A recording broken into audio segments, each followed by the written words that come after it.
Okay, we are live. Let's give the people a couple of minutes to filter in. Let's get the chat up. But we're back with another live on Trapmore Ross, man. I'm excited. We've got a very interesting and exciting live going on today with a very interesting special guest, man. I'm very excited to see what everyone thinks. But before we get to that, let's get the chat minutes to let's get everything working. We got a few people in the chat already. A couple of people pulled up. Shout out to my number one subscriber. Who's this? Fast Car Sexy is number one. Mobby is number two right now. Okay, we're going to get a few more people in here. It's probably going to take a few minutes. Let's get the pop-out chat up. Right, got the pop-out chat. We're popping out with the pop-out chat.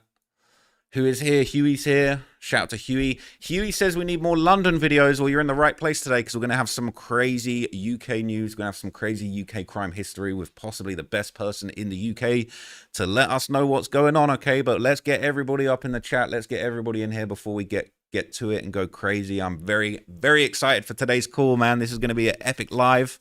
Haven't been live in probably been a week or two since I've been live. So, yeah, very excited. Trent Malloy in here. Spicy Jim. The Chimney God, everybody's in here. Let's go. Who is ready? Who is ready for a crazy stream? It's going to be sick. All right, we're going to be getting into a whole bunch of cases. We're going to be having some top-notch analysis. Shout out to Mobby in the chat. This is how we do it. Let's go, man. Let's go. Let's see who we're going to get in here. Okay, so, all right, the live investigation stream has begun. I do have a very special guest with me today. I have with me here, you can see him on screen now, Chris Summers from Total Crime. This is one of the top UK journalists when it comes to crime, street news, drill news, all of the stuff that we're all into. This is the man. So, Chris, welcome to the stream. How are you feeling today, man? Thanks very much. Yeah, I'm good. I've had my whole day, whereas you're only halfway through yours, aren't you? Yeah, I'm not going to lie. I haven't even been awake for very long. So, you know, we're ready to get into a whole bunch of topics. I'm going to be grinding today, dropping videos for all of the followers, everybody that wants to keep up with everything that's going on in these streets. So, yeah, but it's good to connect with you, man, from the UK to the US right now. It's going to be a really good stream. So, yeah, before we get into topics properly, I'm just going to let the chat build up. I'm going to let a few more people get into here. But, yeah, I want to ask you just off the bat, what are some of the biggest, sort of most impactful cases going on right now? Doesn't have to be in the UK, but I know that you're an expert when it comes to these UK crime topics. What are some of the biggest, craziest stories that are on your radar right now as far as, you know, as far as crime? Well, there's it's been quite an insane sort of week or so. Obviously, we had Tim Westwood charged last week. Oh, man, yeah, we might have to touch on that, you know. And yeah, all, you know, crimes going back to 1983. And that trial will be probably next year, and that should be a good one. Yeah, that's going to be crazy. I do wonder. I mean, it's something we could probably get into it even more later on in a whole segment about Tim Westwood. But what do you think when you see these sort of crimes? You know, going all the way back to 1983. That's kind of like you know, it's a historic crime. I think it goes all the way up to 2016 is the most recent one. But how hard is it for the state and the prosecutors to actually, you know, prove things that go all the way back to the 80s? Well, I mean, it is historically quite, you know, pretty difficult to do that. But I mean, we've had cases where people have been tried for, you know, war crimes going back to the Second World War. You know, I remember a case of a Ukrainian guy who went on trial about 10, 15 years ago in England for those sort of crimes, you know, 1945 or 43 or whatever. And obviously in Westwood's case, you know, that 83, there's not really going to be there's not going to be any CCTV or DNA or mobile phone records or anything like that can help. It's largely, I imagine, is going to be the testimony of the alleged victim. That's going to be the main thing. Yeah, I mean, you know, it's tricky, right? Because I feel like that sort of case, it's going to end up being a situation where, you know, it's really just going to be one word against another. The jury are really gonna you know, be making the final decision on everything.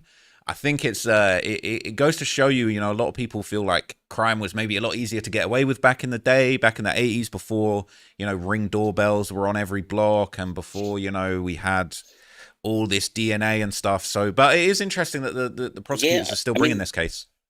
yeah, that's why nowadays you don't get a lot of serial killers because Mm. people get caught before they've committed sort of three or four. That it's just too difficult to do that nowadays.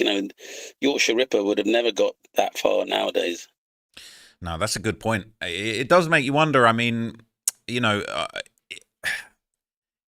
is it a case where a lot of these sorts of crimes are just getting solved now? Is that a deterrent, or is that really just a case where people still commit these murders? You've got these rappers out here committing multiple murders, getting away with some for a while.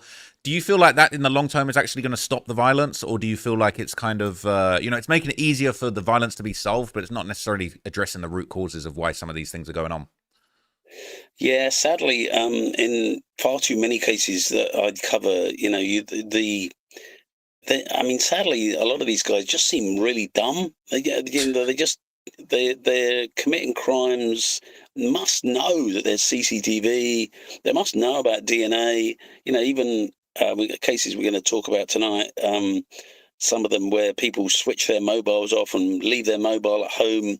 Thinking they're going to get away. Thinking that's going to help them, but they still commit these crimes, which are so not that difficult to solve when you sort of brag about I hate this gang and I'm gonna go and kill them, and then afterwards brag about killings. It's not the brightest thing to do, really. Yeah, I think some people have caught flack for saying that, but it is ultimately true. I mean, you've got guys that are just making very silly and sloppy mistakes. That it's not my business to teach anyone how to get away with murder, but at the same time, sometimes you see these cases and you just think, how could you have possibly, left your phone at the scene or made a song rapping specific details about the murder weapon? Some of the stuff that goes on right now is just absolutely crazy, and it really just gets you thinking, how is it even possible that people are throwing their lives away like this over such sloppy mistakes and such just ignorant move. Like it's just such a crazy way to throw your life away, but at the end of the day, that's what's going on. Yeah. I mean, I think they get into a bubble, into the gang drill bubble where all they're thinking about is the neighbouring postcode and how they've got to get it back.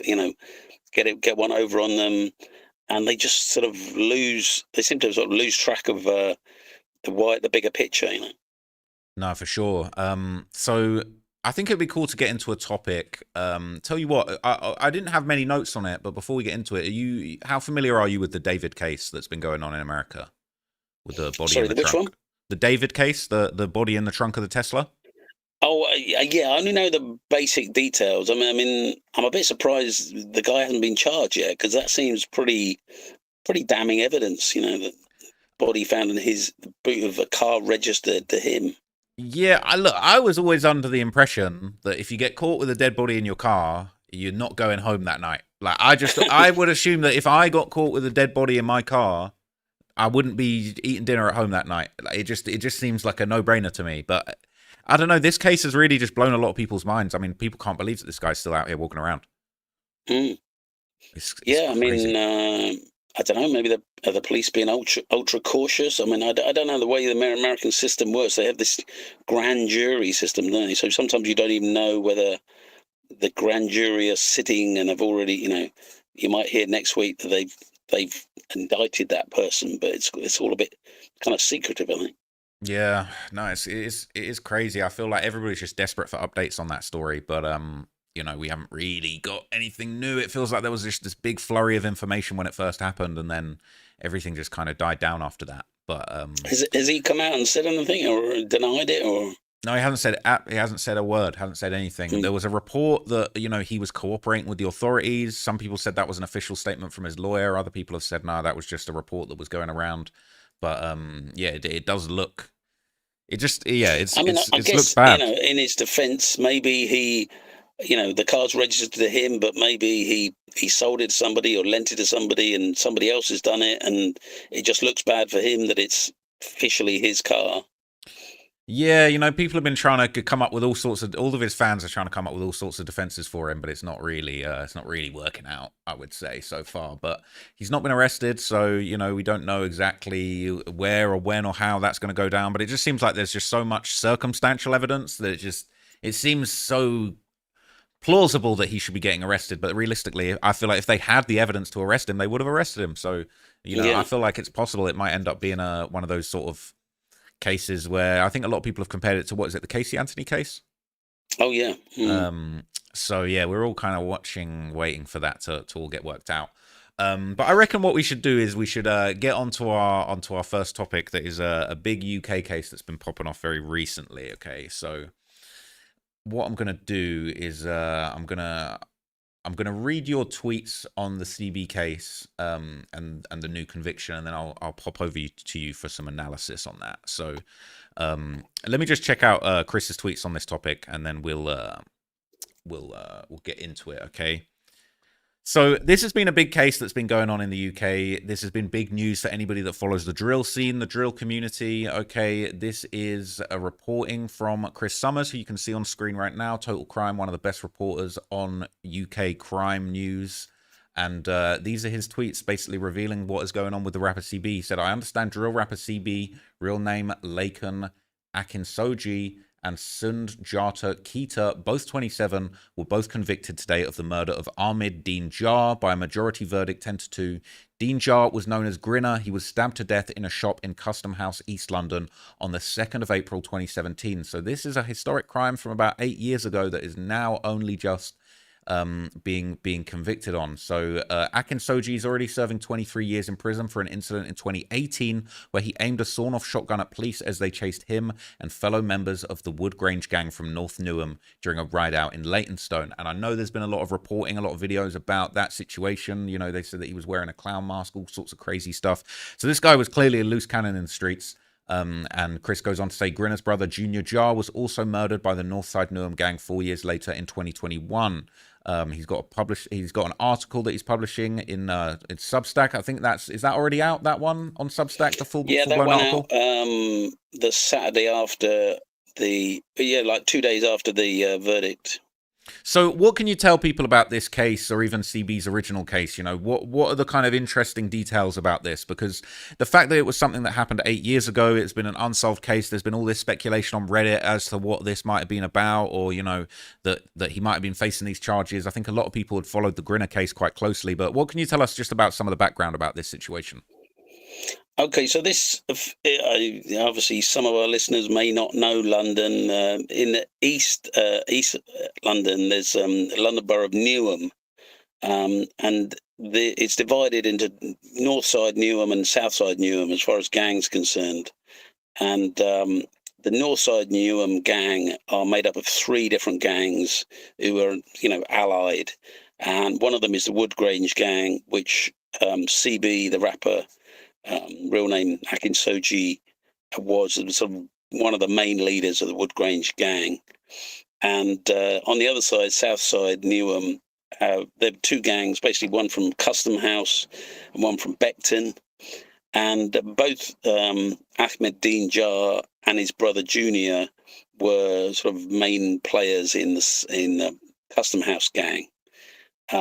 So both were murdered. The first one, Ahmed, known as Grinner, was murdered in 2017, and then his brother, who took on the name Young Grinner, he was killed in 2021.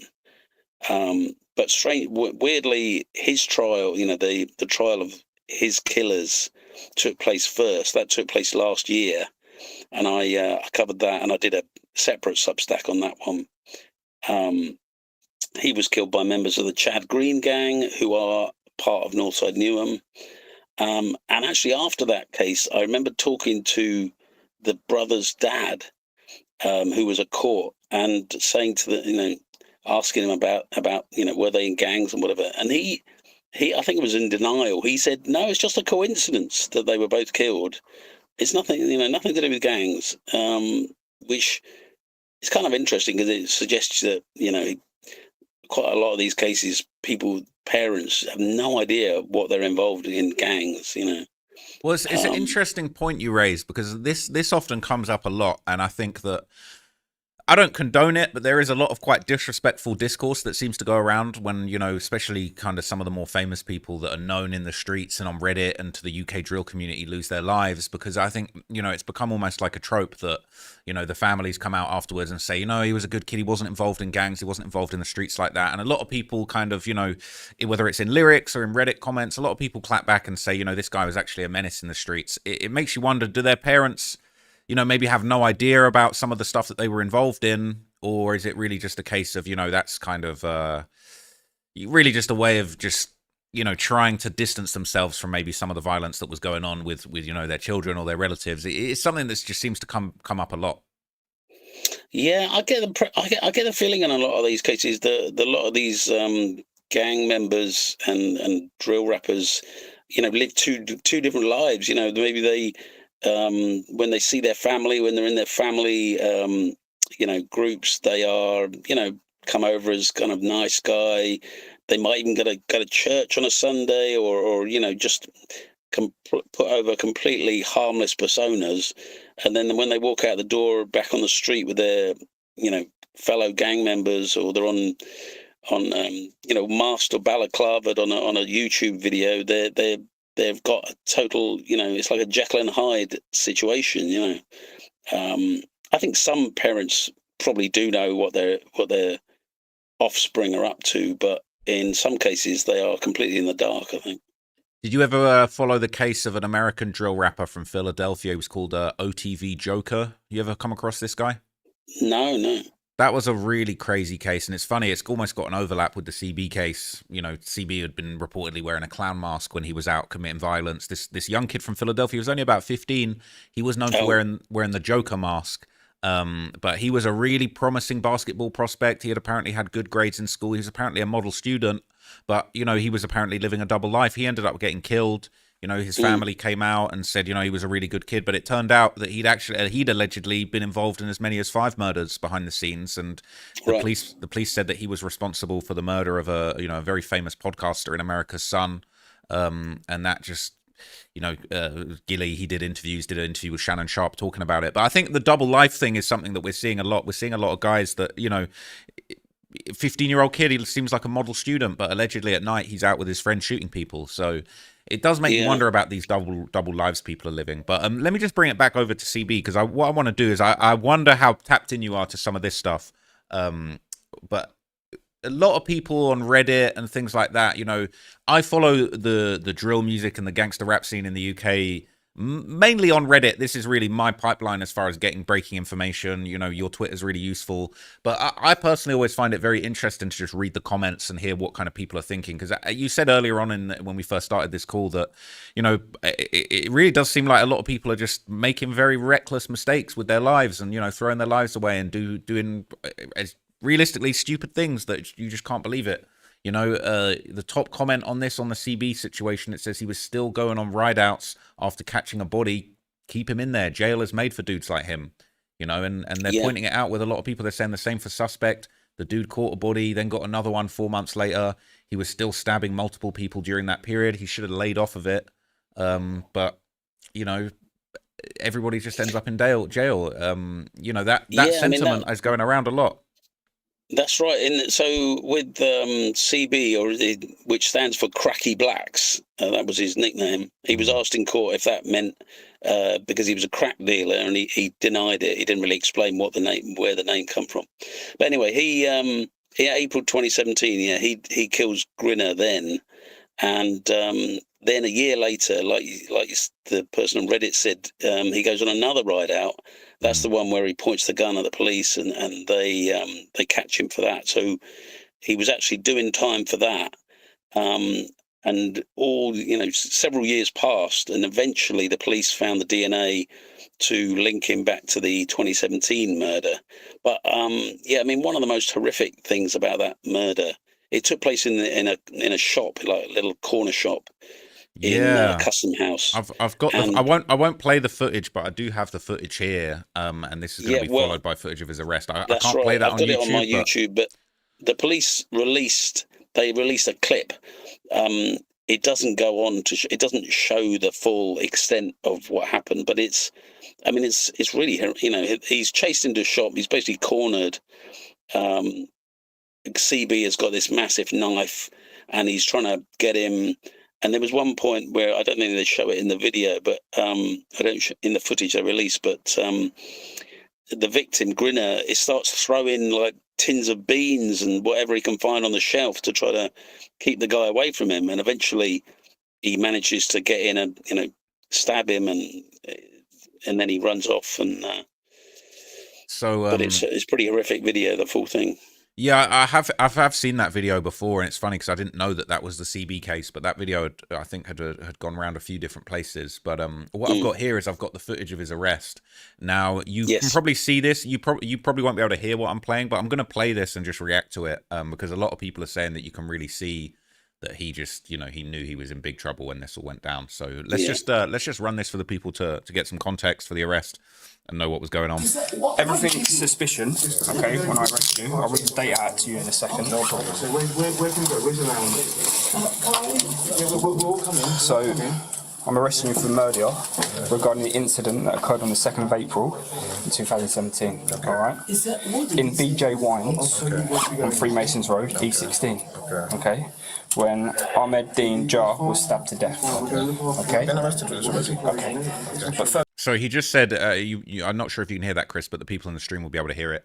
He just said he'd been arrested for that already. So, you know, he's basically saying you're being charged with this murder. It happened on this date, but he's saying I've been arrested for that already. So I wonder whether you've got instances where guys, you know, we were talking about another case that had happened recently where a whole bunch of people got arrested and they were released, and then, you know, 2-3 years pass.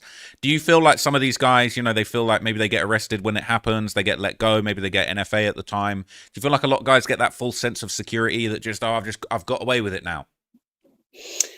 Maybe, yeah. I mean, yeah, maybe he thought, you know, surely, you know, you would have charged me by now if you had enough evidence. Why are you waiting this long? But I mean, I don't know if it's sort of clear to everybody, but in that video, he's obviously in prison.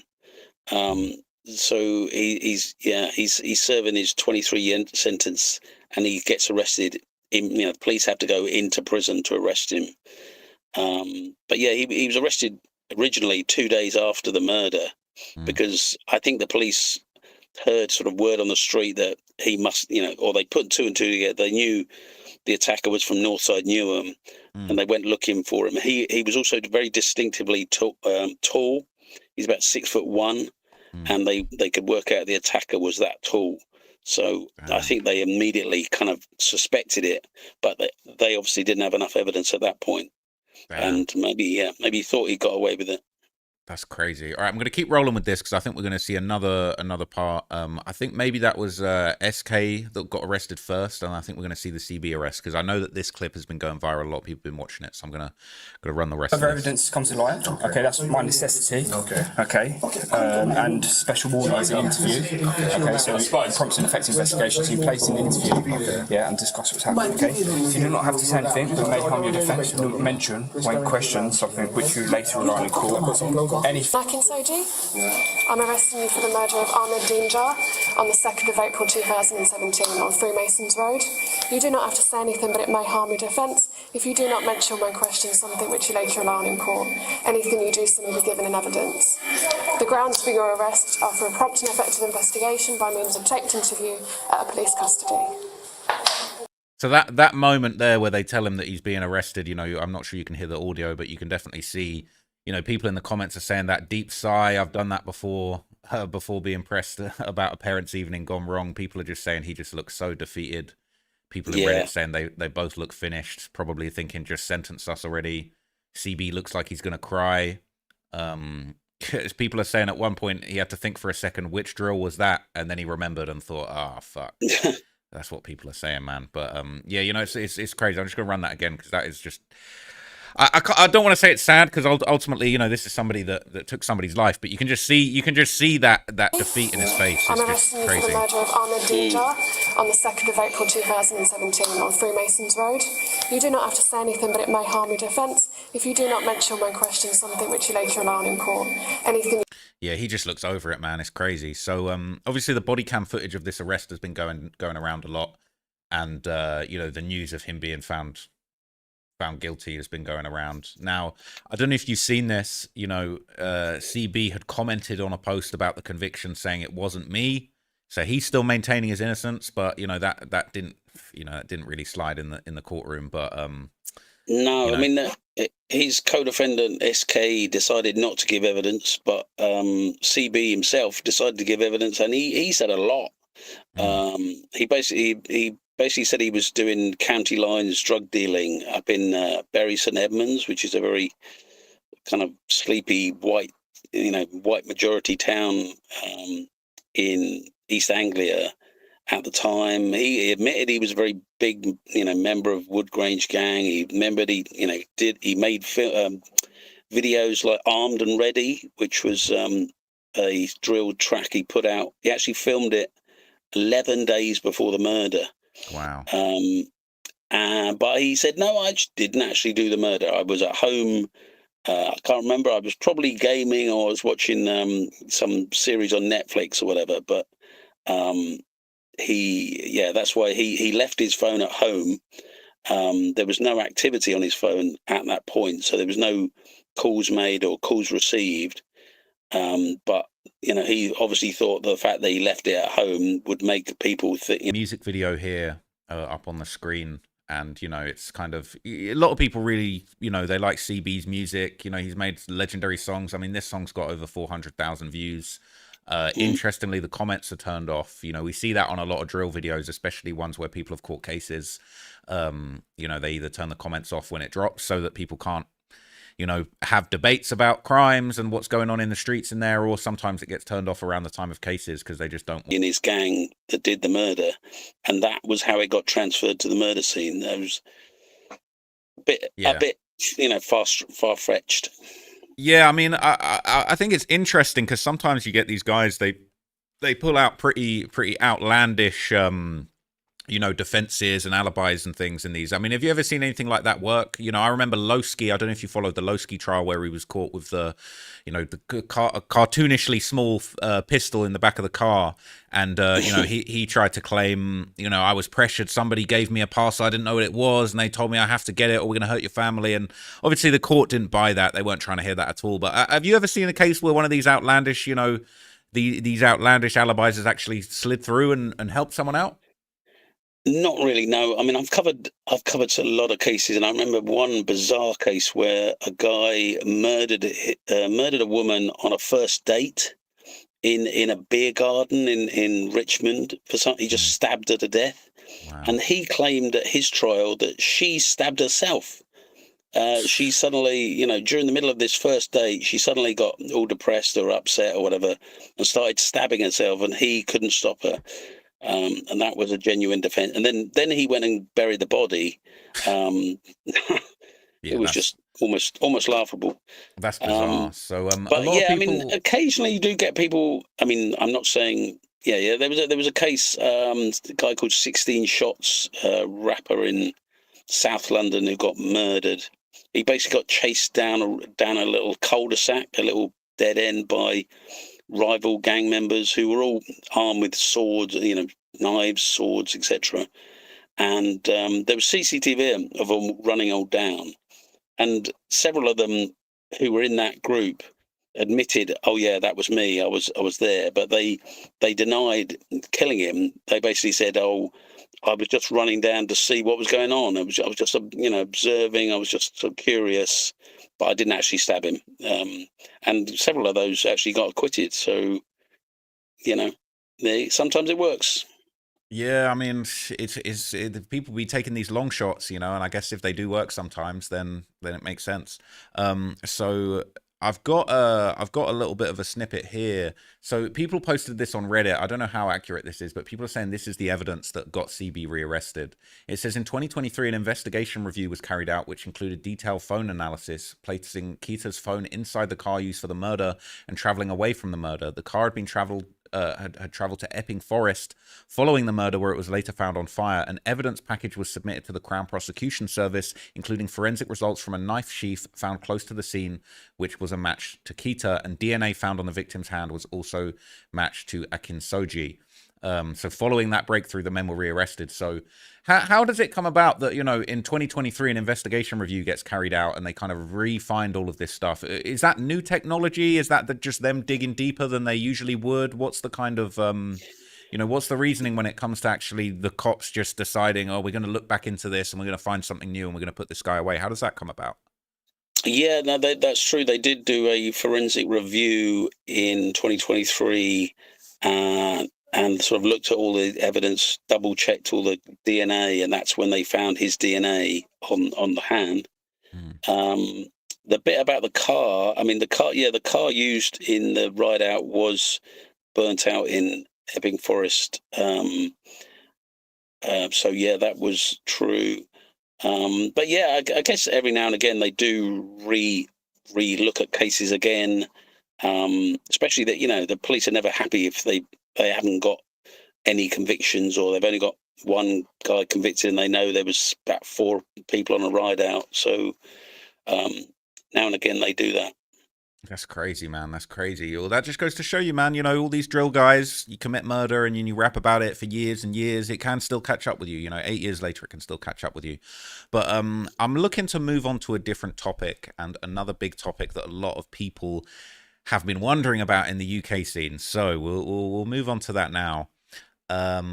So give me just 1 second. I'm going to pull up some other links. And I think what would be interesting would be to touch on the Ian Watkins case, because this is something that kind of a lot of people just seem to have this very, you know, it's a very dark case. I mean, I don't want to get too into some of the grisly details about it, you know, for the sake of, for YouTube and not getting in too much trouble. But I do want to touch on this. So yeah, let's get onto this topic.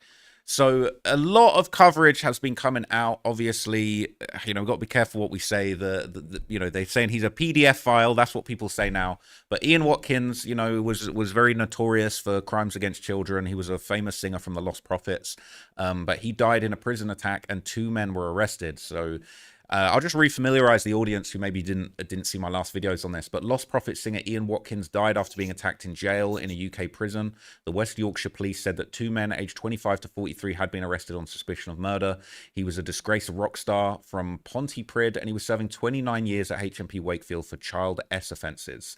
Watkins, 48, was jailed in December 2013 for a string of offences, including the attempted R-word of a literal baby. So this guy was super twisted.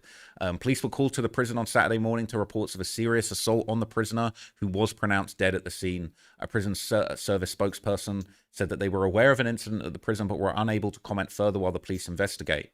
He was sentenced to 29 years in prison with a further 6 on license. And I'd seen in another article that he was actually eligible to apply for parole in just 2031, which is crazy to think. And I think the UK is I don't know what the UK's got going on with kind of how they deal with some of these, you know, these sexual crimes, but it just seems bizarre how this person could have been up for parole.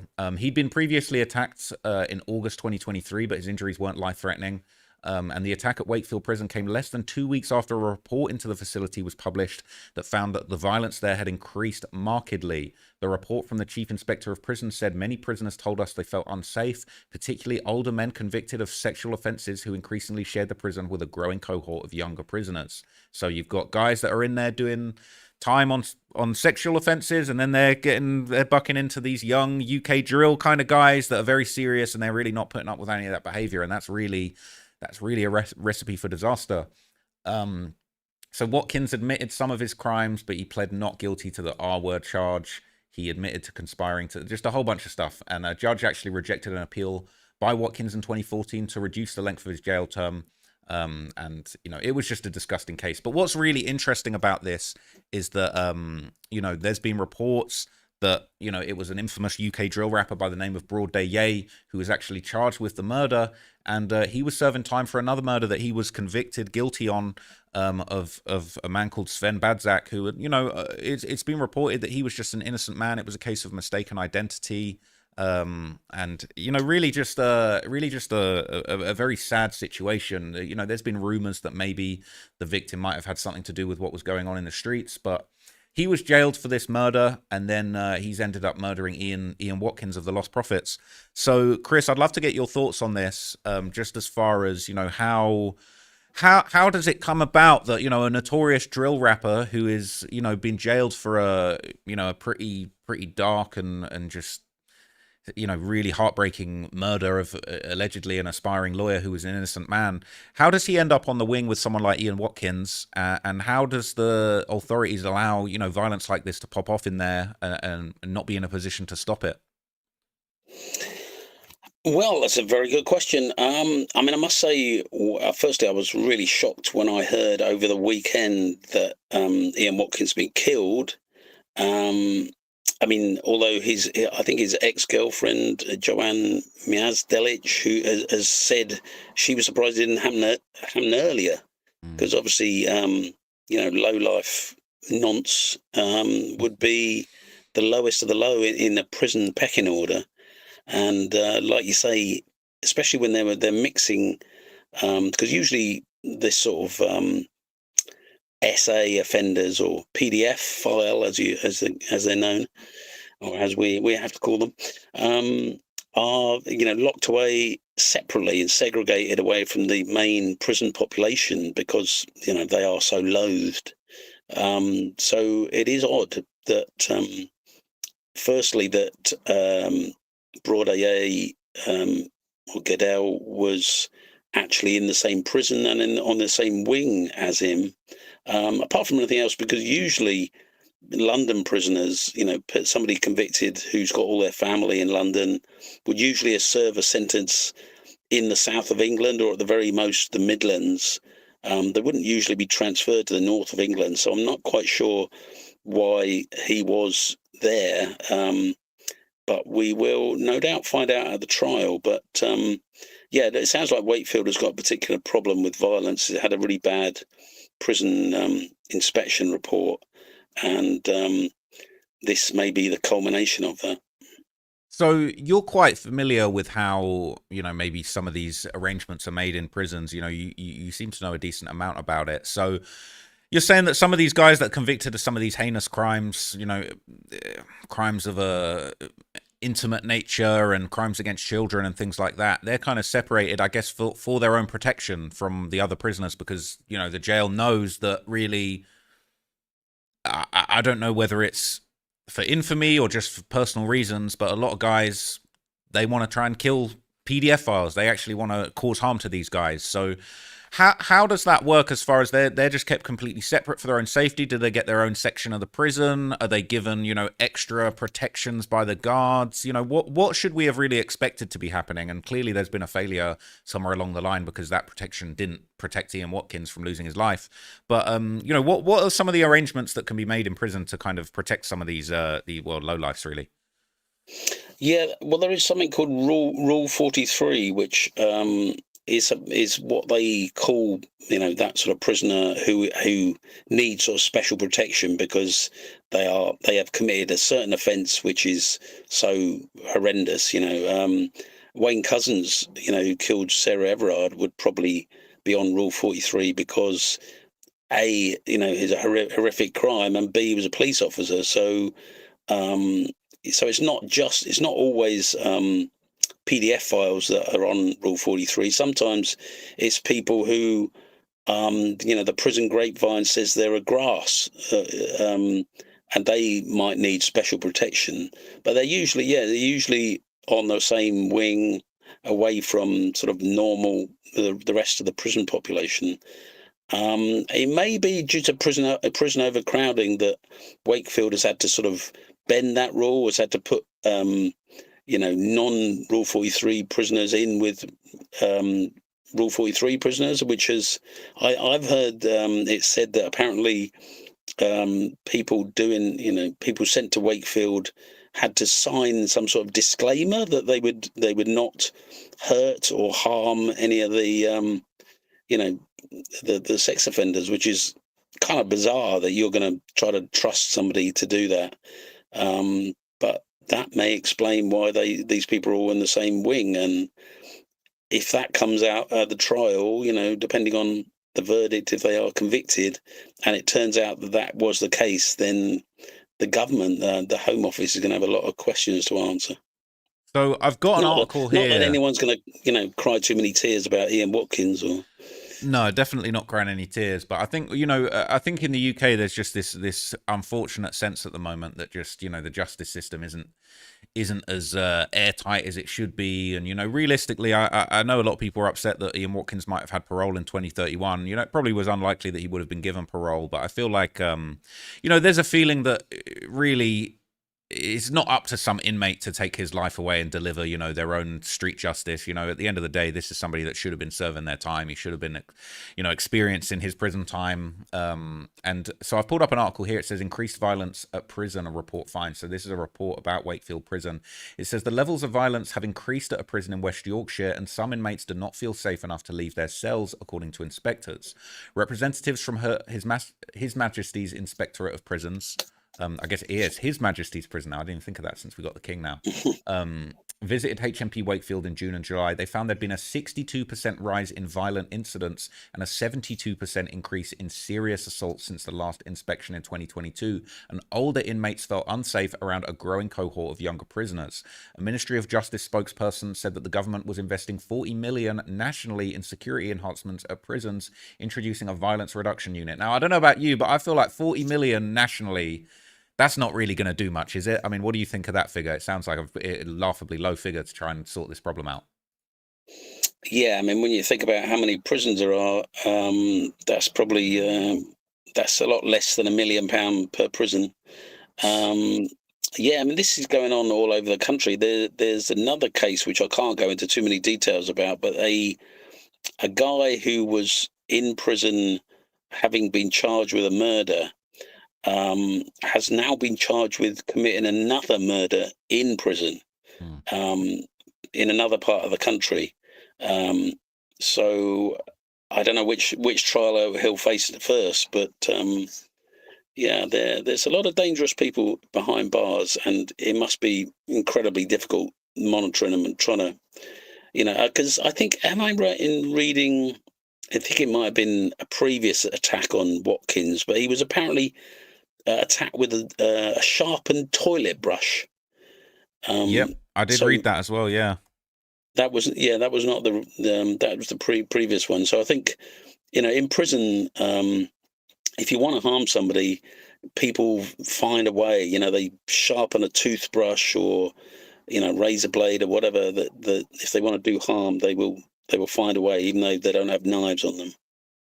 Yeah, no, I'm just reading about I'm just trying to pull up an article. So he was previously stabbed. Let me just see if I can get this article working 1 second. Yeah, here we go. Let me pull this up quickly. So yeah, this is an article from his previous incident. So Lost Profits singer Ian Watkins was stabbed in prison with a sharpened toilet brush, and it was over a drug debt. So this was in 2023, I believe. A year ago, it was reported that he was stabbed in prison. Now the details have emerged, revealing the convicted PDF was stabbed with a sharpened toilet brush inside the prison. It's pretty messed up. I mean, I didn't know this. This is actually crazy. So somebody's actually written a book called Inside Wakefield Prison: Life Behind Bars in the Monster Mansion. That's what they've called it. And so they revealed that Ian Watkins was stabbed over a £900 drug debt, and he had apparently spent thousands of pounds on protection while in prison because he's so despised by his fellow inmates. And it said that a passage from this book said the recent stabbing was a reminder that he needs to pay. He took an amount of spice, which obviously is a synthetic, synthetic type of smokable that goes around in prison. It's very bad for you. So he'd taken a parcel of spice worth £150, but because it was Watkins, the guy told him that he owed him £900 for it. So really, he was kind of getting extorted in there. Apparently, he was high during the first altercation. He refused to pay, and then he was stabbed in his side using a sharpened toilet brush. Another prisoner told the authors he's hated by many, but as HMP Wakefield is mixed, i.e. VPs and high-level gangsters, drug importers, and organised crime, they just take money off him for his safety. So he was really getting extorted for protection in there, and it says that at this time he'd served more than 10 years of his prison sentence so far. He was eligible for parole in 2031, but he had an incident. I didn't know this. There was an incident of him apparently hiding a phone in his back passage, I'll say, back in 2019, and that ended up adding more time to his sentence, which I didn't know that either. That's crazy. They really hid a phone inside himself. That's what it says. That's actually wild. Well, I mean, I did an article recently about mobile phones in prison on my Substack, and there is these, I can't remember the name of them, these tiny little phones which Zanko phones, yeah, I've seen those. Zanko, yeah, and there was a gang who were flying them into, using drones to bring them in. So let's hope maybe Watkins has stuck one of them up his bum. Yeah, I mean, he's a freaky guy. You never know. He might have got the whole iPhone up there. But it says here, what's really crazy, it said, so yeah, it said during this trial this week, it's revealed he hid the phone inside himself. He argued that 2 of his fellow inmates forced him to hold the phone as a means of contacting women who sent him fan mail and asking them for money. Watkins even had the nerve to tell jurors you would not want to mess with his fellow inmates at HM Wakefield, calling them mass murderers, R-words, PDFs, and serial killers the worst of the worst. And then it says, even in this article, it says, really, has he even looked in the mirror lately? But, clearly he was in there getting extorted. They were applying pressure. And I think what's really interesting, just reading about HMP Wakefield, is they really had, serious gangsters, serial killers, murderers all mixed in there with the PDFs. And clearly that whole situation was just a boiling pot that clearly has boiled over numerous times now.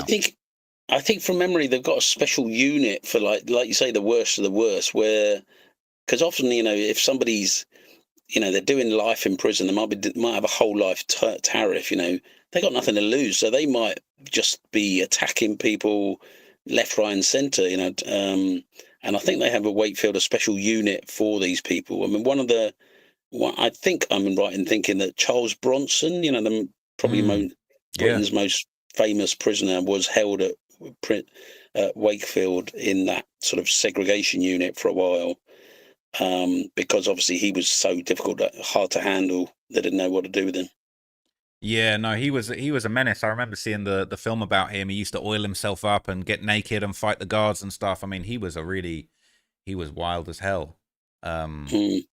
But yeah, he's an infamous prisoner. He's definitely had a lot of issues. So it wouldn't surprise me that they'd sent him to one of these troubled facilities. But the Ian Watkins situation, he's not really somebody that's going to be missed. I do think it's wrong to kind of rely on this street justice and all that. I don't know whether you call it street justice, but realistically, he should have fought the face the sentence that he was dealt. And it is unfortunate that, I don't know if you can say it's unfortunate. A lot of people are happy that he's passed away, but his crimes were pretty heinous, and I don't think anybody can really support that. But I think it would be good to move on to another topic, and probably one of the biggest topics that has been going on, one of the biggest topics that you've been kind of notorious for covering in recent months, or I think it's over the last few months this whole case has gone on. But really one of the biggest topics that you've covered has really been this Fredo situation. So I've got your tweets up here.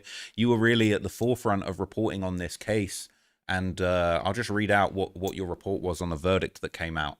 It said 7 members of the Harrow Road Boys, the HRB gang, have been convicted in relation to an attempt to buy a gun as part of a plan to shoot rival rapper Digga D, real name Reese Herbert.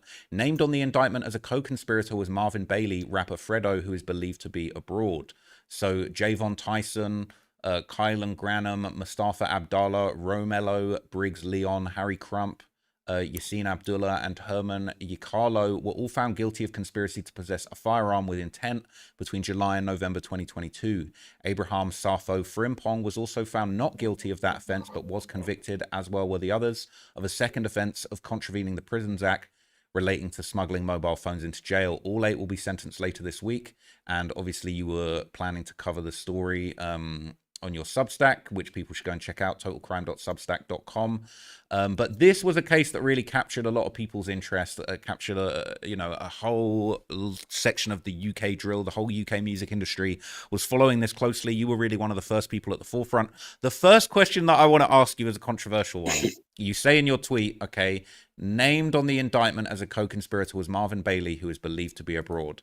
Now, Fredo was, I had a phone call from Fredo, and he was very upset that I said that he was on the run and he can't come back to the UK. He told me, I'm going to come back to the UK and clear my name, and I've got a great lawyer, and I'm going to clear all of this stuff up. And he said he's not on the run. To me, it looks like the guy's on the run. That's no disrespect to him. But what do you think as far as, he's named on the indictment as a co-conspirator? That sounds like if he was in the UK, he would be getting arrested with this, and I don't think he would be getting bail. And the fact that he is abroad, he's been seen in a few different countries over the last few years, Dubai, Thailand. I think he was in Lagos or somewhere like that recently. It just answer me this once and for all, just on your best judgment. Is Fredo really on the run from charges? Yeah, there's no doubt that he's on the run.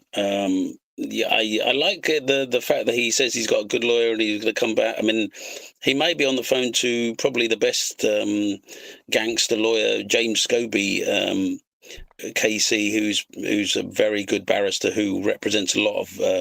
He represented CB, but couldn't win an acquittal for him.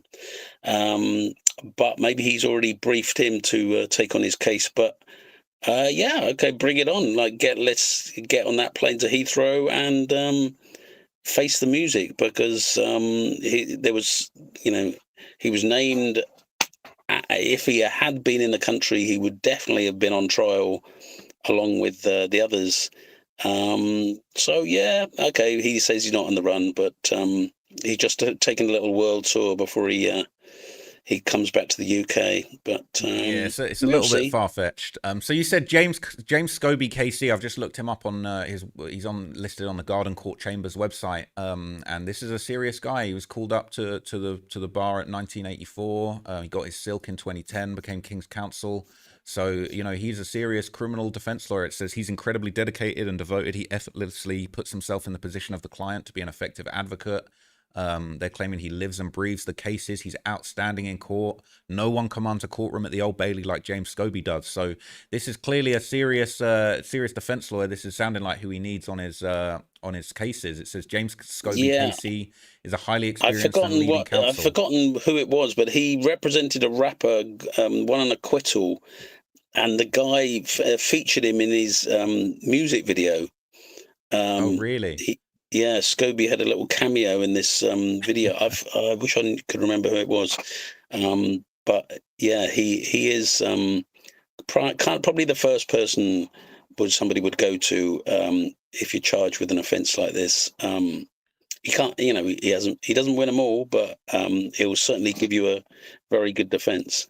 I sound like I'm being paid a commission by him. Well, you never know. We might need to keep his name in the tuck in case there's ever in case I ever get caught up in a criminal case. I don't break the law, so that's not gonna happen. He represented Digger D as well. Earlier this year. Well, no, actually, it was just before Christmas. He had this little what's called a Newton hearing, where he had admitted to possessing cannabis, but was arguing, arguing that he was sort of giving it or selling it to only his friends. He wasn't selling it commercially.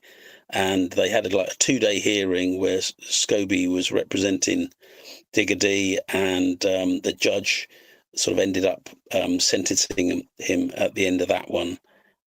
So yeah, Digger D is one of his customers. So one of the big things, there's quite a few sort of outstanding questions related to this Fredo case. And one of the things that I wanted to touch on is the involvement of the other rapper Russ Millions. There's been a lot of reporting, I've got here reporting on Bouncer's page about Russ kind of getting implicated in this case. Anybody that's followed this case closely will know this, but I'll just kind of reiterate. Essentially, it's claimed in this paperwork that all of these guys from the Harrow Road Boys, which is Fredo's gang, they were conspiring to, chip in on a firearm that they were going to use to hurt Digger D.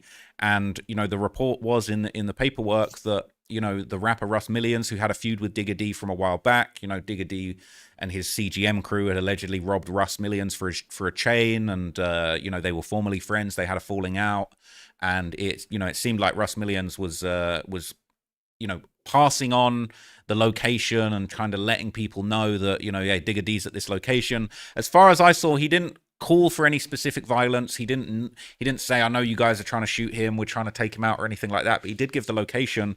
And there's been a lot of rumors that he's basically being arrested and put on bail for being part of this conspiracy. Now, do you know if there's any update on that, or if he really, if he's been charged with something like conspiracy to murder, and all of these guys have been convicted for a conspiracy to acquire a firearm to cause harm?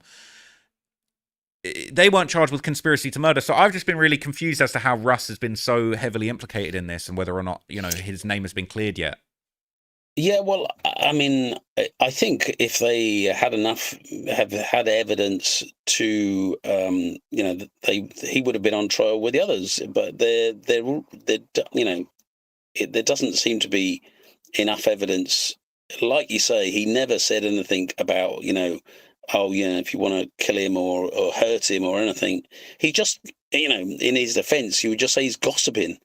He's been contacted by his manager, who's seen Digger D at the recording studio, and he's then passing on that information. I think he passes it on to Javon Tyson. And I guess if he had ever gone on trial, he would just say, "Well, I was just gossiping. I was just saying, oh look, Digger D's here and whatever," and that he had no intent to cause him any harm.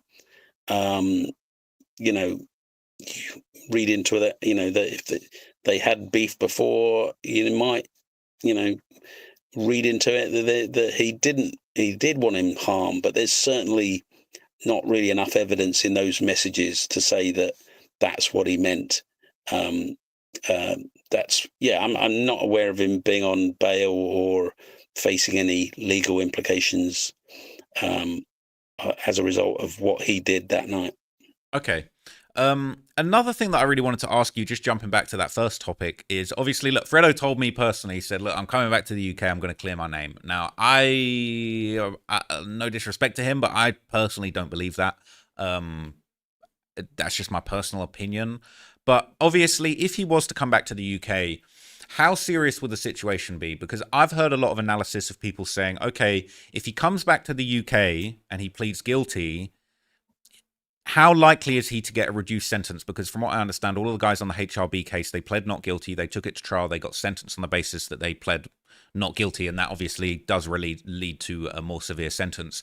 Is it possible that Fredo could come back and plead guilty and get a more reduced sentence? Or is the fact that he has seemingly absconded for so long during this trial, is that going to kind of lead to him getting, I don't know whether it's aggravating factors when it comes to sentencing, or maybe they're not willing to offer him such of a good deal, especially when the prosecutors know that, they've taken all these other people to trial and beaten them. Do you feel like there is any leniency for Fredo to make a deal, to come back, to try and clear his name?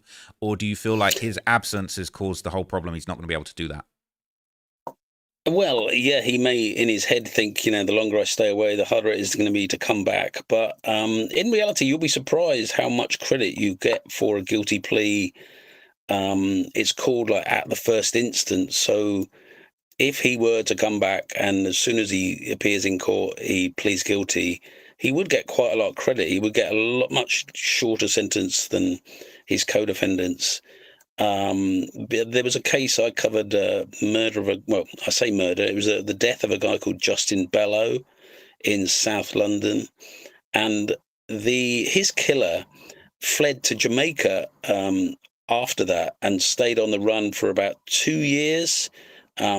His baby mother actually sent their children over to visit him in Jamaica, and anyway, when he eventually got caught by the Jamaican police and he was extradited back to here, by that time he then pleaded guilty to manslaughter. The prosecution were unable to sort of, they didn't think they could get a murder conviction, so they accepted that guilty plea, and because he'd pleaded guilty, he got quite a reduced sentence. I can't remember, it was something like 8 years or something. It was quite a low sentence. So in Fredo's case, he would get a lot of credit for an instant guilty plea if that were what he was going to do. But he says he's innocent, so he would presumably plead not guilty. Yeah, I mean, there's been a lot of debate as to whether he can really sustain, being on the run for this long. Obviously, he's been reported to be in Thailand. He's seemingly moved around. Obviously, he famously went to Dubai and got arrested for having cannabis on him in Dubai. And I think he sat down for about 6 months before, I don't know what the actual official resolution was on that case, but I know he got released. So I feel like it's tricky because from what I understand, right, there's only a few countries that have complete no extradition with the UK. I don't know how familiar you are. I know you reported on the suspect case where, you know, he'd gone on the run in Kenya. He'd been extradited along with his co-defendant S. Wavy, and they ended up getting sentenced to about 27 years. But there was another co-defendant on that case, you know, who went by the name S.Y., who I believe he escaped to Somalia, and he's never been seen again. So there are some places that guys can go. But from what I understand, Thailand, Dubai, Nigeria, they do have extradition treaties with the UK. A lot of rumors have been that maybe Fredo is paying off the authorities. Apparently, it's quite easy to put bribes out in places like Thailand. Do you feel like that's something that you know, he can really be on the run forever, or do you feel like it's really just a matter of time until he kind of slips up and gets extradited? Yeah, I mean, we don't really know how seriously the police are taking it. I mean, how this was not a murder. It was not even a conspiracy to murder. It was you know, the charge was conspiracy to possess a firearm with intent. So it's probably not, you know, when you're talking about the police as a whole, it's probably not their number one priority. There's probably bigger fugitives out there that they're trying to get hold of. But I mean, if they put their minds to it, they could get Interpol to put on a red notice or something like that to, you know, as soon as Fredo pops up in a country that we have extradition treaty with, they would nab him. But it doesn't appear that is the case. But he may be sailing close to the wind. He may run out of places to hide or enjoy or film videos or whatever. Yeah, I mean, one of the other big things that's been going around, obviously, is the report that his assets have been frozen. Now, when I spoke to Fredo, he said to me, "Oh, I'll send you 5,000 now to prove my assets aren't frozen. Send me your bank account details." And I said, "I'm not sure I want any deposits from you, thank you. I think I'm good on a deposit from you, but you know, we'll have to take your word for it on that." How likely do you think it is that, you know, the police would be freezing assets in a situation like this? Because from what I understand, it wasn't a financial crime. But at the same time, if he is using his funds to create, you know, violence in the streets, then I could see why maybe they would want to freeze his assets. But he's claimed that his assets aren't frozen. There's been other reports that the bank accounts have been frozen. There was a voice note going around where he seemed to say, "Oh, my other account was frozen." So, you know, how likely is it that the police are going to be able to do things like that? Because we're seeing Digger D going through this forfeiture case with, you know, proceeds of crime and his jewelry that they're trying to say are proceeds of crime. How much power do the police have to actually shut down bank accounts and seize assets from people if they're accused of this? Oh yeah, they can freeze assets quite easily if they think you've committed a crime and you're, you know, maybe you're using that money to sort of stay on the run. Again, the Met are a very busy organisation with a lot of cases, a lot of terrorism cases, a lot of Russian money laundering. So they're probably pretty busy. But you know, yeah, I mean, I'll take his word for it. If he says his assets haven't been frozen, I would have thought it wouldn't be that difficult for them to just freeze his UK bank accounts. But you know, if he's got any brains or a good accountant, he probably would have, you know, put his money away abroad, and he may well be making good money, you know, paid into a Thai bank account or some offshore trust. I don't know, you know, if he's monetizing his social media, but I don't know whether they would be paying into those accounts. But you know, he might be quite savvy with his money, or it might be frozen and he might run out of money. Yeah, I did see him getting a pretty impressive, you know, diamond necklace delivered to him in Thailand. So I'm not sure I can vouch for his financial literacy on that stuff. But clearly he's making a lot of money. Well, as I remember, again going back to Digger D and his Newton hearing, he was saying that quite often drill rappers are not what they seem. They will drive around in a, you know, gold-plated Ferrari. And they've actually just leased it for the week or whatever. Digger D said he did that occasionally. You know, he would in his videos be seen with, you know, masses of wealth, but he'd actually just leased something, or even I think you can probably even lease jewelry for a bit. Yeah, you probably can. You know, I feel like that's the sort of thing that could come back to bite him, because obviously if he's saying that in one breath and then the next breath he's trying to, you know, avoid any of his assets being seized, it's a tough one. But I think for Digger D and Fredo, good luck getting legal aid on that case. Yeah, that's crazy. You know, that's crazy. I feel like it's an interesting one because really Digga D and Fredo, they're two drill rappers that have really been top of their game. They've both had top charting albums. I think Fredo's had a #1 album, and I think Digga D might have had a #1 or a #2 album. So they're clearly getting a lot of legitimate money, but unfortunately, when you mix it in with this this illegal activity, it can cause a lot of problems. Well, I wonder if I could throw back a question at you at this point, actually, because on this subject, right? Because we mentioned CB earlier, and in his evidence, he said drill is violence, and he said the more the more violent, the more gratuitous, the more graphic your video is, the more you're dissing a rival, the more it sells, and so you're wondering whether Fredo, for example, especially if he's away from the country, he's not actually involved in any violence. Surely his credibility or his street cred, his ability to live, portray that himself as a gangster is going to run out.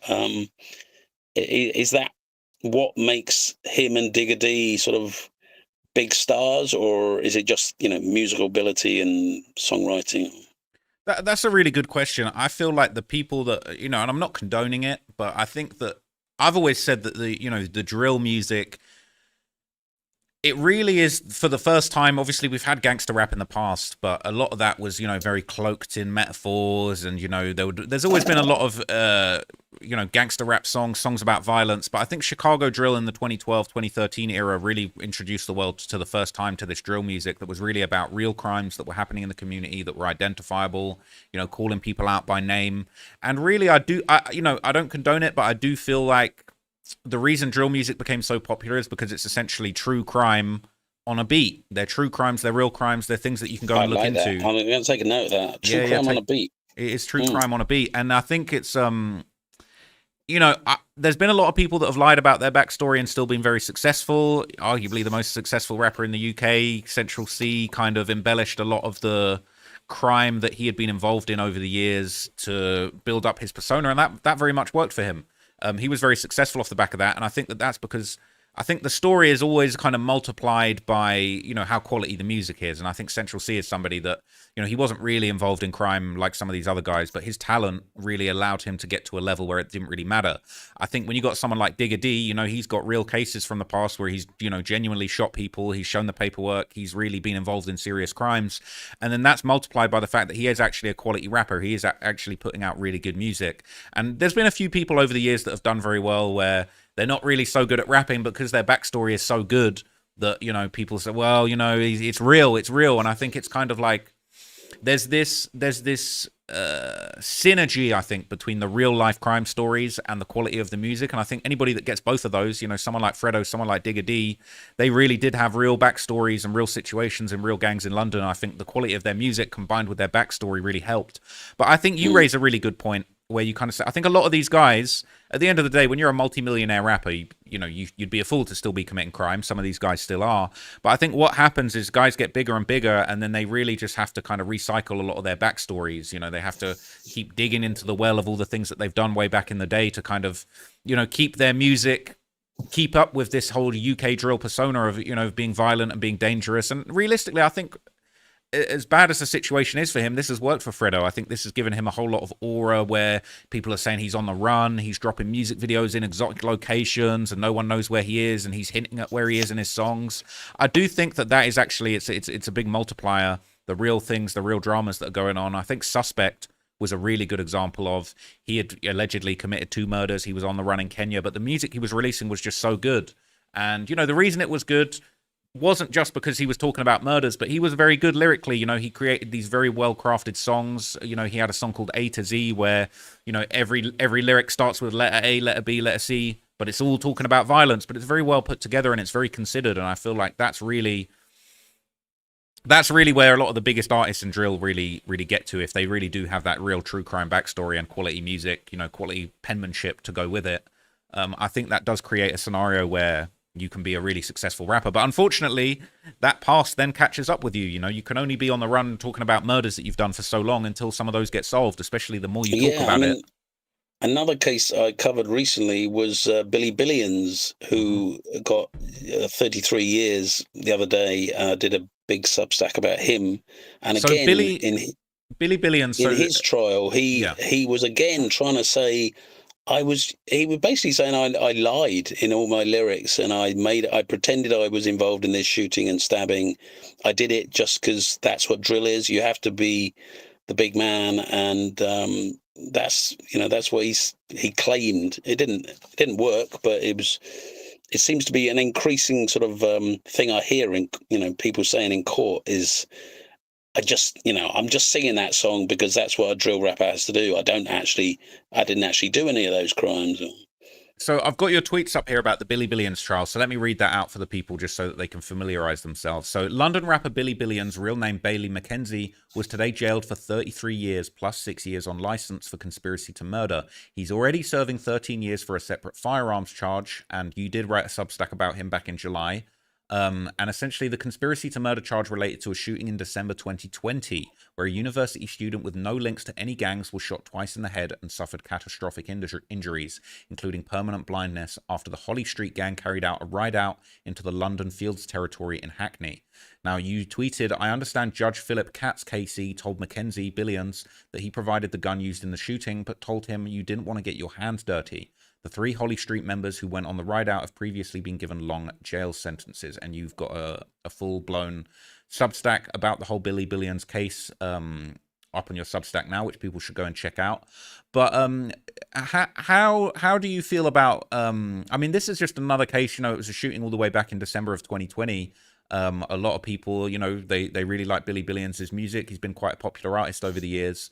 What can you tell me about how this case went down from what you witnessed reporting on it?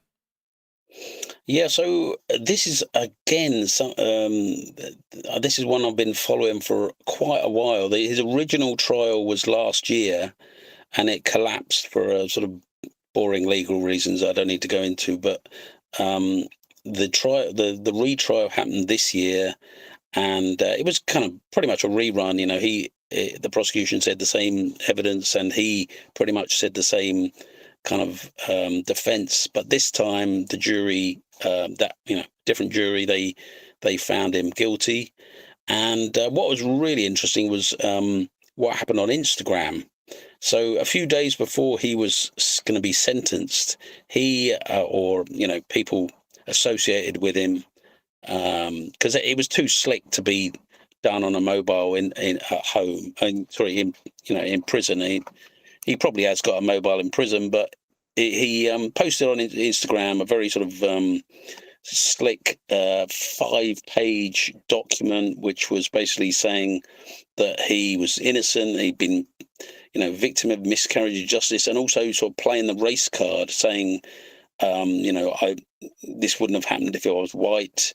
He apparently, shouted out to the jury when he was convicted, something along, you wouldn't have convicted me if I was a white guy. And if you look at the evidence, he's talking rubbish, but it plays to an audience. A lot, probably most of, many, if not most of his fans are black, and they probably feel that black guys do get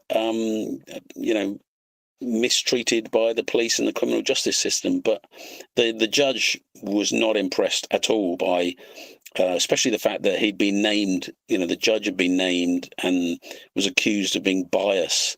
So this really did not go down too well. He insisted that when he was sentencing him, he was not taking it into account. He was not, vindictively adding on a few years, but it kind of felt like that. So I've got the whole statement here. I hadn't actually seen this before. It's very long, but I would like to read it. We could maybe stop here and there and give some opinions on it. But yeah, he did post this to his Instagram, and it's like you say, it's very slick. They've made it look like an official document from the court, which, to be honest, I don't think that's a really great look. I mean, it almost looks. I don't know whether the word forgery is fair to put on this, but he's made this look like an official piece of paperwork. So let me read out some of this. He's put the title Central Criminal Court Official Statement. Now make that make sense. There is no justice, just us.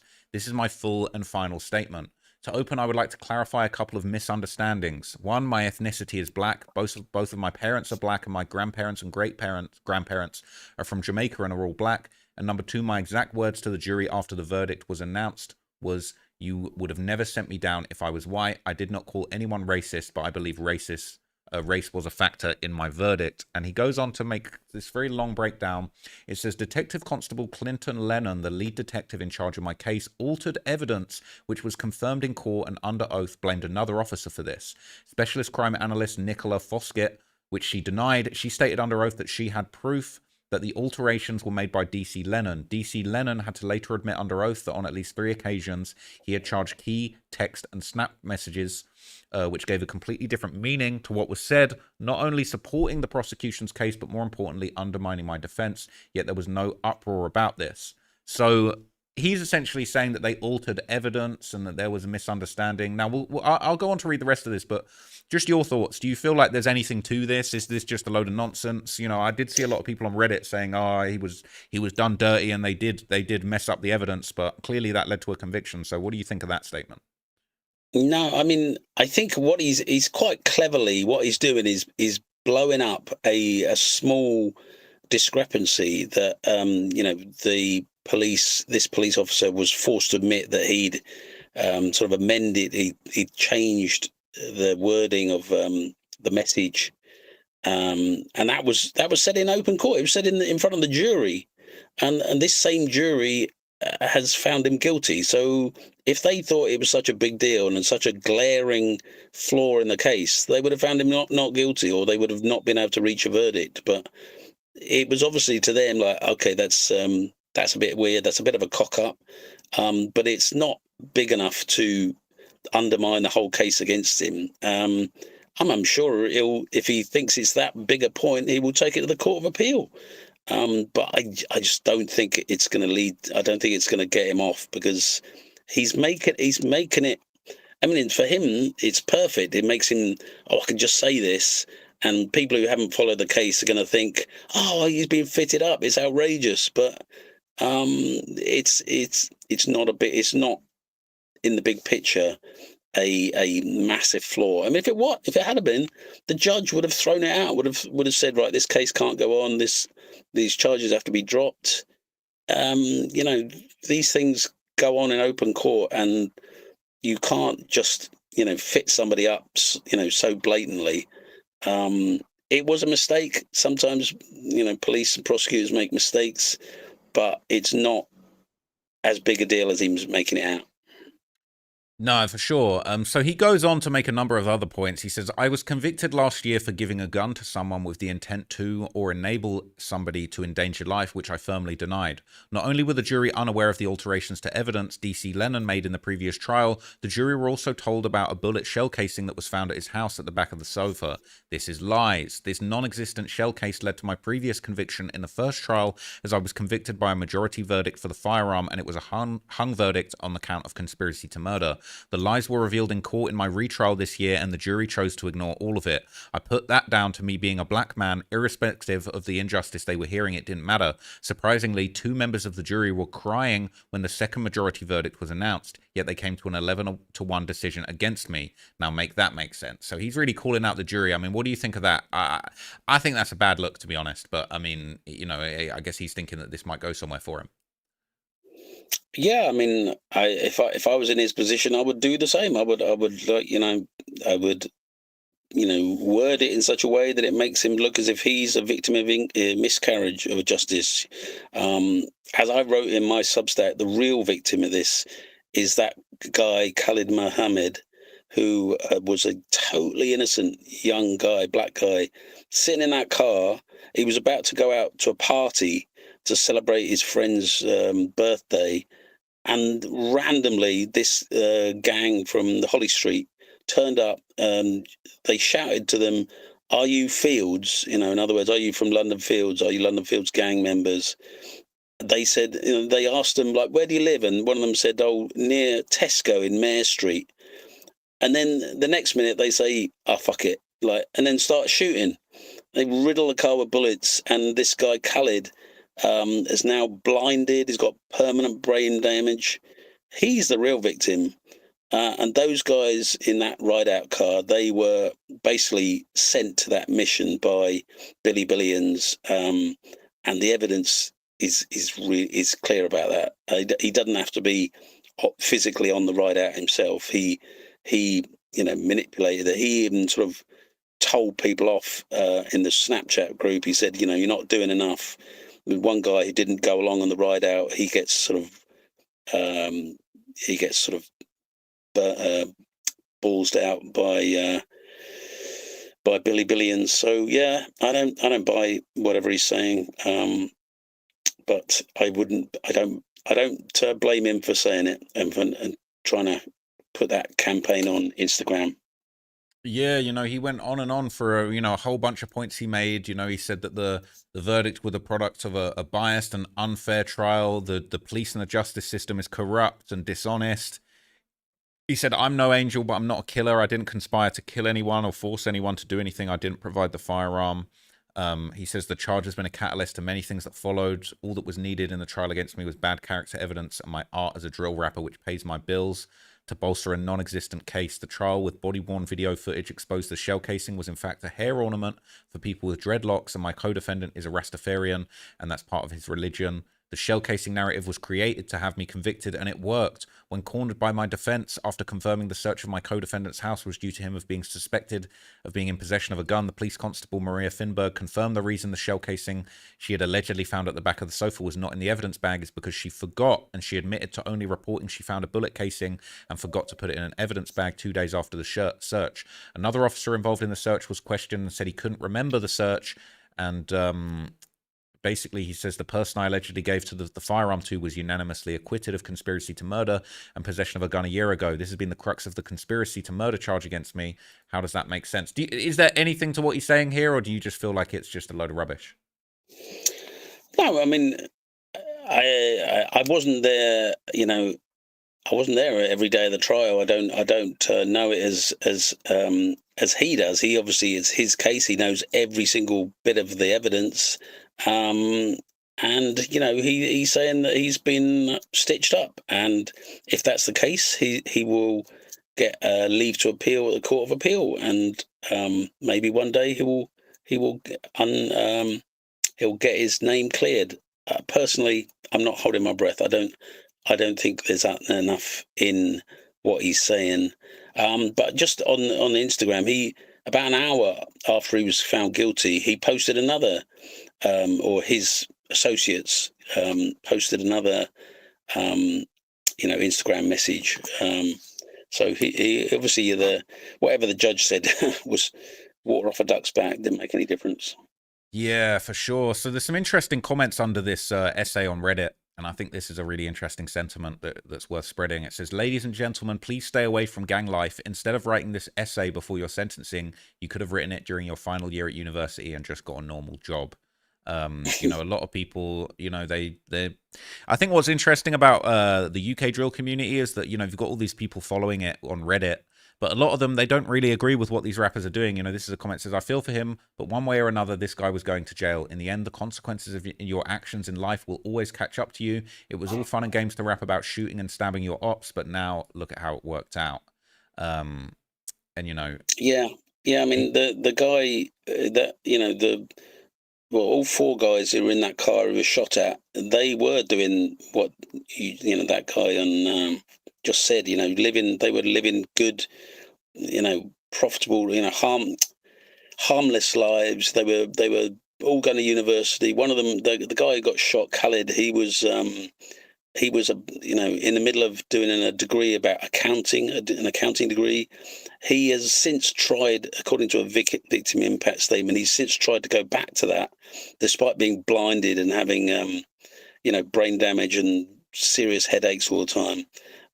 But he's been unable to do it, and he's had to give up that career. So, now he's just being cared for by his father, who's had to give up his job. So it's all those victims who they're not going to get, nobody cares about them. When it comes to, these drill rappers and fans, no, they don't care about the victims.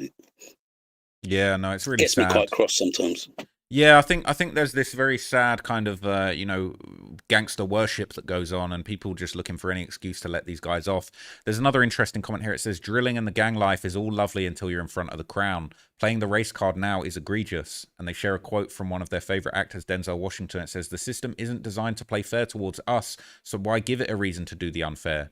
A very deep and powerful message if you understand it, and I agree, and I think it is really important to highlight the actual impact of the victims. I cover a lot of gang violence on my channels, and I often really try and dig into the family's reactions, and some of the statements made by the parents who lost their children to this stuff. It really just goes to show you that there's really nothing cool about it. That harrowing story that you just described of the student who lost his sight, and he couldn't go back to his studies and stuff. It's just really sad, and that just goes to show you the cost of this stuff, and the fact that really some of these guys, they do need to be off our streets, and a lot of drill fans might not be happy to hear that, but it's the truth. Yeah, I mean, obviously before drill came along, there was rap music and hip hop, and that was great, and it was really successful, and people rapped about all sorts of subjects.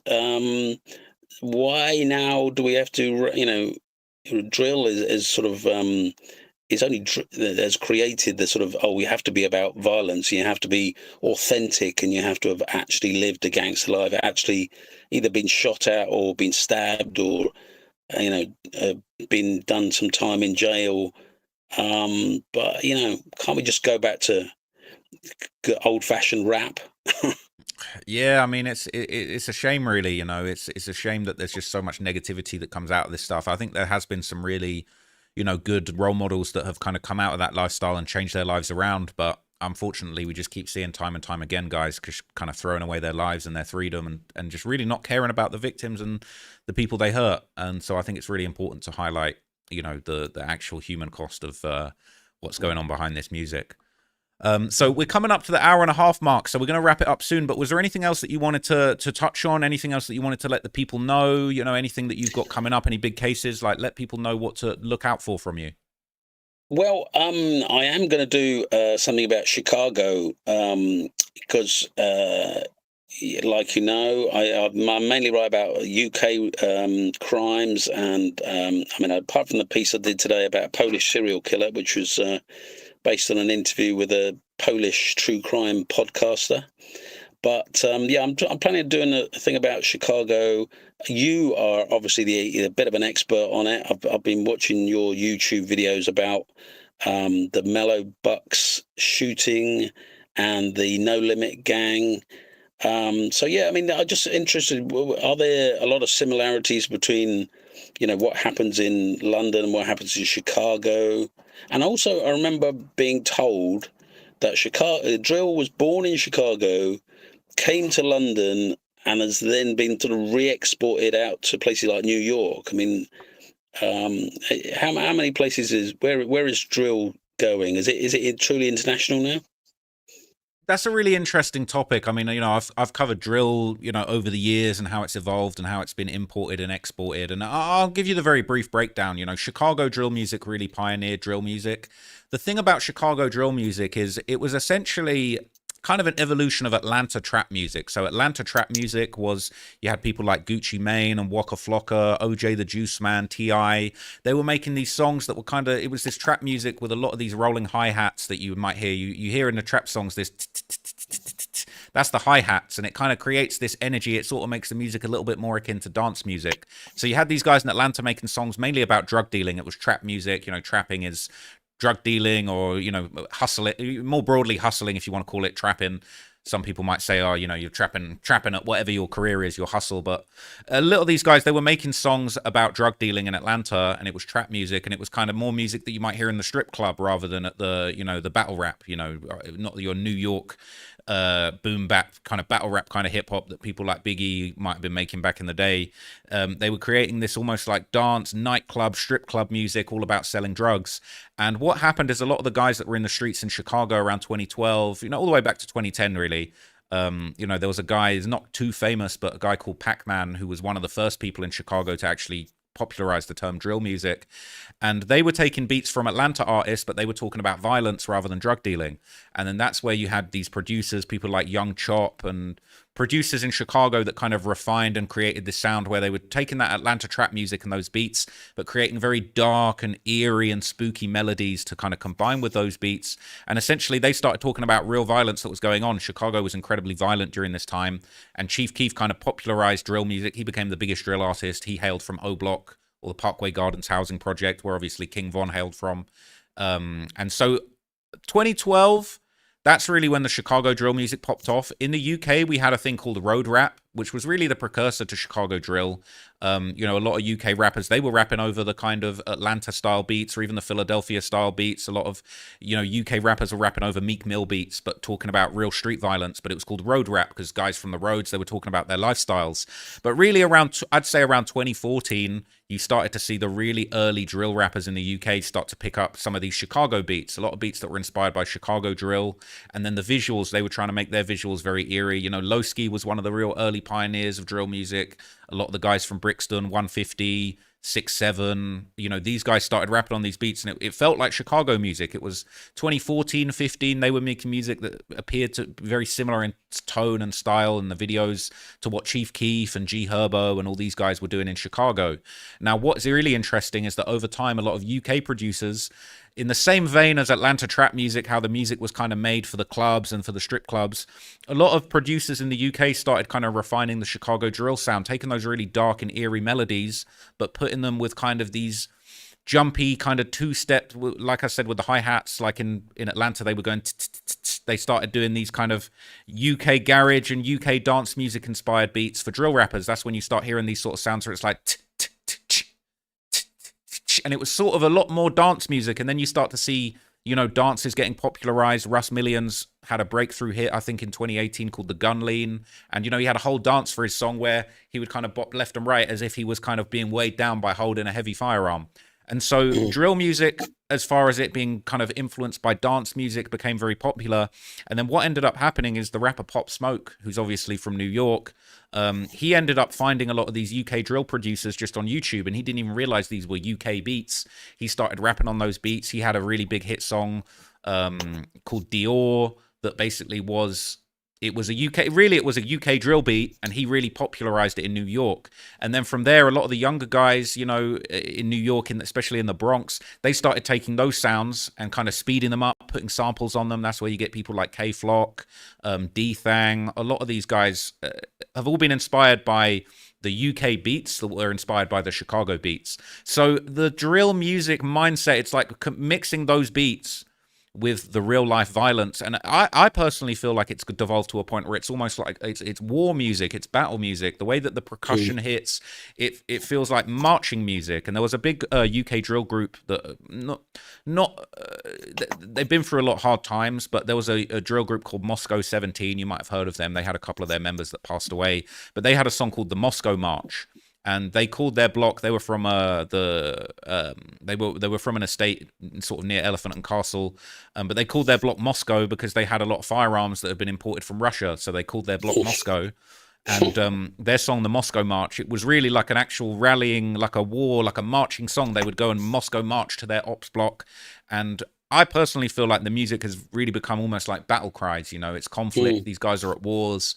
I mean, it's quite a nerdy comparison, but I've made a comparison in a video to, you know, all the way back in the American Civil War, they had these battle songs that, you know, they would play songs before battle. And, you know, even, you know, the song Yankee Doodle Went to Town, there's little lyrics in there that kind of, you know, talk about, you know, the battle for independence and, you know, how the United States was kind of going to war and having these battles and things. And in a lot of ways, it's this conflict music that that's been a thing for generations before hip hop was even a thing. And I personally feel like it's the modern day interpretation of essentially, you know, battle music for these domestic, you know, homegrown gang wars that are going on. So I know there's a lot of information to throw at you, but that's kind of my reasoning on it. And it's really interesting how the drill music has kind of been imported and exported and kind of passed around from city to city. And it really just goes to show you, I mean, you've got drill music in Australia.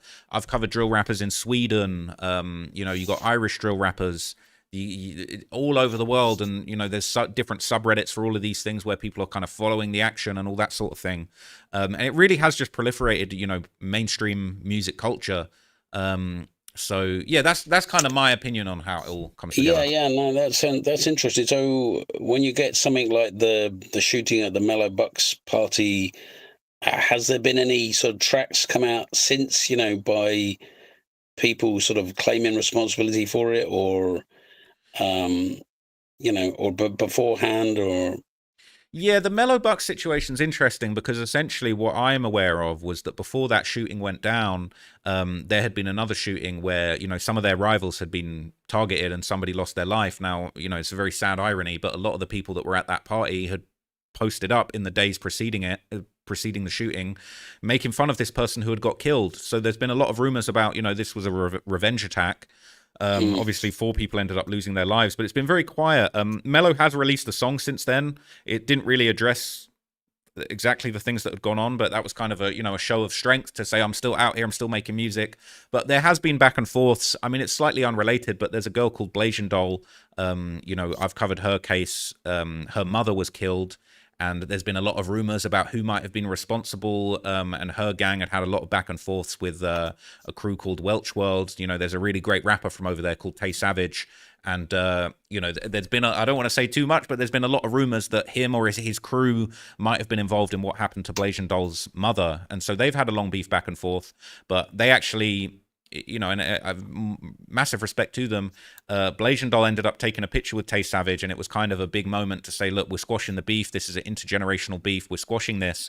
But she's got issues with Mello. And so there's been a recent post where she basically posted up a response to Mello where Mello had kind of made fun of her and basically said, oh, how are you making peace with the guys that killed your mother? And she basically made a post saying, oh, well, you haven't done anything since Risky Road shot up your party. So Risky Road is a very notorious gang in Chicago that had a big beef with a gang called the Bloodhounds. And a lot of people have said this post is now the first time that anybody's really pointed the finger and said, oh, that's the gang that was responsible for that shooting. Now, what's interesting is Risky Road doesn't really have a hugely deep history of beefing with No Limit. But No Limit are a very big gang. There's been reports that they've got hundreds of members. It's quite a big area that they're based around. G Herbo's notorious for coming from No Limit, and their area is kind of 79th and Essex in Chicago. But this has kind of been the first thing that's come out to say, oh, that might have been who's responsible. It's not 100% sure, but people are basically saying that's who's responsible. But as far as I'm aware, there's not been any retaliation, and perhaps part of the reason for that is there's actually a real serious sort of internal war going on in the No Limit gang at the moment. There was recently a very sort of well-known member called J-Dog. He'd been in prison for about 8 or 9 years. So he was out during the sort of the early heyday of Chicago drill, when, the most famous person from No Limit, G Herbo, and, his partner Lil Bibby, they were making songs, back in 2013, 2014, picking up a lot of traction. But this guy, J-Dog, he'd kind of gone to jail during that time, and he's come back out. And now, Lil Durk's in prison. G Herbo's probably the biggest rapper in Chicago from the original drill era that's still out here making music and being successful. So rumor has it that this J-Dog guy came out of jail and kind of wanted to, press the line of the gang and, tell people what they could and couldn't do. And what's unfortunately happened is he made a post saying, oh, G Herbo, you can't come back to the block. Like, we don't respect you. And then G Herbo's got this guy that's sort of underneath him called Big Op. He's a very, very notorious gangster and rapper in Chicago. There's rumors of him having been involved in all type of murders. And this Big Op guy made a post responding to J-Dog saying, look, no one's going to tell G Herbo where he can and can't go. He made a very ominous statement in there saying, if you got a problem with that, you're going to have to talk to God about it. Well, about a week and a half after that post was made, this person, J-Dog, ends up being found dead, shot in the back. And the rumor that's going around now is that, a fist fight had gone on in the area between him and some of the other members. One rumor is that he won the fist fight, and then, in the aftermath of that, those people shot back. But they're all people involved in the No Limit gang. But what's happening now is there's a younger generation of the gang that are sort of splitting into two halves. There's rumors that, one side, they're going by the name Drench Gang, and there's another side that go by the name Boss Gang. But they're all under the No Limit umbrella, but they're now kind of going to war with each other.